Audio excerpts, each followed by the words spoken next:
kapahingahan para sa sambahayan ng Diyos. Kaya nga habang nananatili ang pangakong ng Diyos na tayo'y makakapasok sa kapahingahang sinabi niya, mag-ingat kayo at baka mayroon sa inyong hindi makatanggap ng pangakong ito, sapagkat tulad nila ay napapakinggan din natin ang magandang balita. Ngunit hindi nila pinakinggan ang balayatang kanilang narinig dahil hindi nila ito tinanggap ng may pananampalataya. Tayong mga sumasampalataya ay tumatanggap ng kapahingahang ipinangako. Ito'y ayon sa kanyang sinabi, "Sa galit ko'y aking sinumpa, hindi sila makakapasok sa lupain ng kapangahingahan aking ipinangako."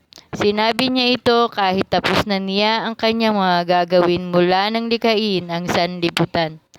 Sapagkat sinasabi sa isang bahagi ng kasulatan, ang ganito tungkol sa ikapitong araw at sa ikapitong araw, nagpapahinga ang Diyos sa kanyang paglikha. At muli pang sinabi, hindi sila makakapasok sa lupain ng kapahingahang aking ipinangako. Ang mga unang nakarinig ng magandang balita ay hindi nakapasok sa lupain ng kapahingahan dahil hindi sila sumampalataya. Ngunit may mga inanyayahan pa ring pumasok sa lupaing iyon ng kapahingahan. Kaya't muling nagtakda ang Diyos ng isa pang araw na tinawag niyang ngayon. Pagkalipas ng mahabang panahon, sinabi sa pamamagitan ni David sa kasulatang nabanggit, "Ngayon, kapag narinig ninyo ang tinig ng Diyos, huwag ninyong patigasin ang inyong mga puso." Kung ang mga tao noon ay nabigyan ni Josue ng lubos na kapahingahan, hindi na nasana ipinangako pa ng Diyos ang tungkol sa isa pang araw ng kapahingahan. Kung paanong nagpahinga ang Diyos sa ikapitong araw, mayroon ding kapahingahang nakahalaan sa mga taong sumasampalataya sa Diyos.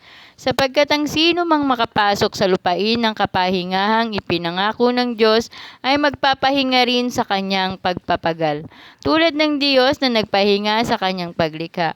Kaya't sikapin nating makamtan ng kapahingahang iyon at huwag mabigong tulad ng mga hindi sumasampalataya.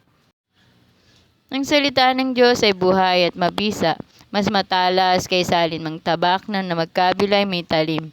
Ito'y tumatagos maging sa kaibuturan ng kaluluwa at espiritu ng mga kasukasuan at buto, at nakakaalam ng mga iniisip at binabalak ng puso.